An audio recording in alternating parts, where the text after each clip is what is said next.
Վաղուց արդեն ես ինձ չեմ վերապահում Նիկոլ Փաշինյանի հայտարարությունները ու նման մտքերը մեկնաբանելու, դրա համար պետք է բացառապես դիմել Նիկոլ Փաշինյանին, թե ամեն անգամ նման մտքեր գեներացնելով եւ դահարությանը մատուցելով ինչ նկատի ունի, իսկ ինչ վերաբերում է թոշակառուներին, եթե խոսենք քաղաքացիների կողմից թոշակի անցման տարիքի հետ, կա տերմին ակտիվ ծերացում, այո, պետք է կառավարությունը, պետությունը բոլորս անենք առավելագույնը, որպեսզի թոշակի անցնելու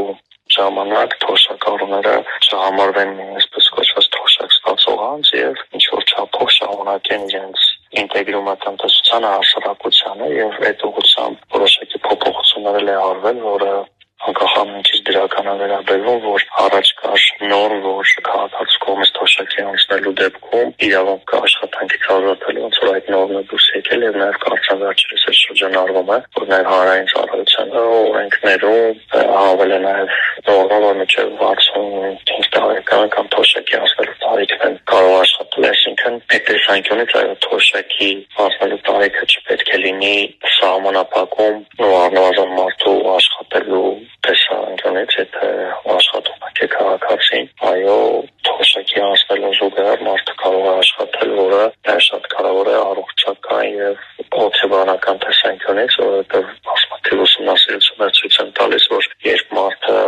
անցնում է թոշակի, այդ թոշակի անցնելու պահը օգտիվանորեն բավականին ծանր է դառնում, այսպես կոչված մարդը իրեն համարում է արդեն ոչ պիտանի եւ դա նաեւ առողջության վրա է անդրադառնում եւ ցանել առավելագույնը, որ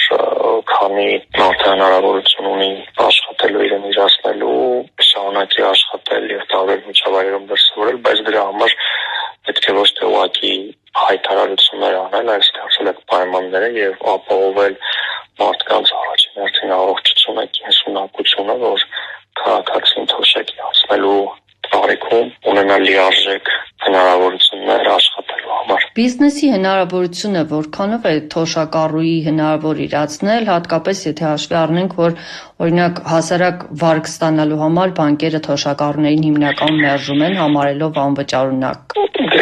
Իհարկե անտրամաբանական է նման հայտարարությունը, որովհետև այո, նախ պետք է պայմաններ ստեղծել եւ Հայաստանում միջին տարիքի մարդկանց համար չկան լիարժեք պայմաններ բիզնես սկսելու մնաց թոշակառուների։ Այո, եթե պետությունը ապահովում է միջավայր, որտեղ մարդը կարողանում է բիզնես ունենալ, նորմալ է, որ թոշակի տարիքում շարունակում է այդ բիզնեսը, բայց ուղղակի տենց կտրվել իրականությունից եւ հայտարարել, որ թոշակառուն, որը մինչ այդ էլ լիարժեք աշխատանքով կամ բիզնեսով հնարավորություն չի ունեցել եկամուտ ստեղծի, ասել դինա բիզնեսը առնվազն լուրջ չէ։ Փաշինյանի հայտարարություններում նաև նշվեց, որ 2017 թվականի համեմատ կառավարությունը մոտավորապես մի քանի անգամ ավելացրել է աշխատատեղերը, այժմ դրանք 200,000-ից ավելի են, 230։ Սրանք նոր բացված աշխատատեղեր կարող ենք համարել, թե նոր գրանցվածներն են կամ ասենք Ռուսաստանից 2022 թվականից հետո Հայաստան տեղափոխված ռելոկանտների աշխատատեղերը, որոնք գրանցվել են Հայաստանում։ Այս թիվը ինչպես է ստացվել։ Կարևոր հարցը նշեցիք, այդ նաև հնարավոր գրանցված աշխատողներն են, որովհետև հիշենք, որ մինչև 15 թիվը բավականին մեծ հատված էին կազմում չգրանցված աշխատողները եւ այդ ուղղությամբ այո նաև գործող կառավարությունը բարձրացան տեսանկյունից քայլեր ձեռնարկում եւ համոզված եմ, որ այդ ավել աշխատատեղերի մեջ մի զգալի մասը փաստացի նոր աշխատատեղեր չեն, ուղղակի անցել են հարկային դաշտ եւ իրավական տեսանկյունից համարվում են նոր աշխատատեղեր, բայց համոզված զգալի մասը այդ չգրանցված աշխատողներն են, հնարավոր է որոշ աշխատատեղեր ստեղծվել են նաև դրսից եկած անձանց հաշվին, բայց մի կարևոր արձանագրում կարող ենք անել, որ աշխատատեղերի ստեղծման կողքին երկու ցուցանիշ պետք է նայել, այդ ժամանակահատվածի համեմատ աղքատության ցուցանիշը գրեթե մնացել է նույնը եւ նույնը մնացել եկամուտների բևեռացումը, այսինքն հարուստների եւ աղքատների եկամուտների հարաբերակցությունը շարունակում է մնալ Հայաստանում բավականին բարձր, այսինքն այդ աշխատատեղերը եթե ստեղծված լինեին նոր աշխատատեղեր հիմնականում, ապա առնվազն մենք որտեղ 200,000-ը ստացվում է, որ մոտավորապես մոտ 25% ավել աշխատատեղ է, եւ եթե այդ ամենը լինեին բոլորովին նոր եւ նոր մարդիկ, որոնք աշխատանք չէին ունեցել, պետք է իրականորեն կրճատվեր աղքատությունը, բայց աղքատության կրճատումը բարձրացումը ընդամենը 1-2% չափով է տեղի ունեցել, հետևաբար այդ աշխատատեղերի ազդեցությունը բավականին անհասկանալի է։ Իդեպ Փաշինյանն էլ չհերքեց, որ Հայաստանում աղքատության ցուցանիշը բավական բարձր է մնում, նաև ասաց, որ աշխատողների մեջ էլ կան աղքատներ, այսինքն մենք ունենք մի խավ, ովքեր աշխատում են, բայց այնքան ցածր են վարձատրվում, որ շարունակում են մնալ աղքատության գծից այն կողմ։ Փաշինյանը հիմնականում մեղադրեց հենց այս մարդկանց, նշելով, որ նրանք փաստորեն չունեն անհրաժեշտ հմտություններ, չեն կարողանում զարգացնել իրենց հմտությունները, նոր հնարավորություններ չեն ստեղծում իրենց կրթվելու եւ զարգանալու համար, դրա համար էլ շարունակում են ցածր աշխատավարձ ստանալ։ Համաձայն եք այս քննադատության հետ։ Կարելի է ասել, որ Փաշինյանը կարող է մեղադրել նախկիններին կամ օրինակ Ռուսաստանին, որտեղ այն ինչ որ միշտ անում է, այսինքն բոլորը մեղավոր են բացի գլխավորած կառավարությունից։ Փաշինյանին խորհուրդ եմ տալիս բացել 2021 թվականի քաղաքացիական պայմանագրի նախընտրական ծրագիրը, որտեղ հստակ նշված է, որ խոստանում են 2026 թվականի աղքատությունը առնվազն 2 անգամ կրճատել, այսինքն պետք է մենք ունենանք այս պահին մոտ 12-13% աղքատություն եմ ուզում հասկանամ 2021 թվականին չէր տիրապետում աղքատության պատճառների ու դրանց վերացման մեխանիզմների մասին, որ նման խոստում են տալիս։ Իհարկե աղքատության կրճատման հսկայական բաժինը ցանահանելիքն է, ստեղծել միջավայր, ստեղծել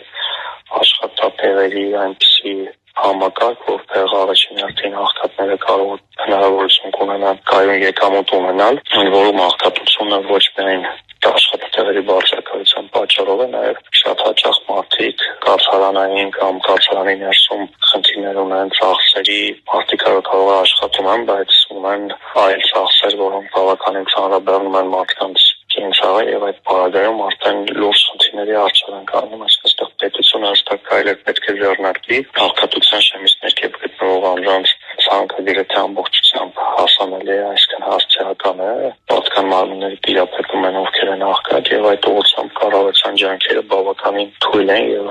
ասում ես 5 տարում աղքատությունը 2 անգամ կրճատելու խոստումը չկատարելու մեղավորը ամենևին ժողովուրդը չէ, այլենց Նիկոլ Փաշինյանն է։ Փաշինյանը նաև նշեց, որ 2017 թվականից հետո մինչև հիմա աշխատավարձերը Հայաստանում 76%-ով բարձրացել են։ Խոսքը թերևս միջին աշխատավարձի չափի մասին է, եւ Փաշինյանը հատուկ շեշտեց նաև, որ մենք այս 5 տարիների ընթացքում այնուամենայնիվ չենք ունեցել նման բարձր գնաճ, այսինքն աշխատավարձերը ավելի արագ են աճել, քան գները։ Որքանով եք այս պնդման հետ համաձայն եւ աշխատավարձերը ինչպես են բարձրացել, որ մարդկանց մեծ մասը ամենայն դեպս մեծ այդ զրույցներում չեն նշում, որ իրենց կյանքի որակը բարձրացել է։ Փաշինյանի խոսքը կամ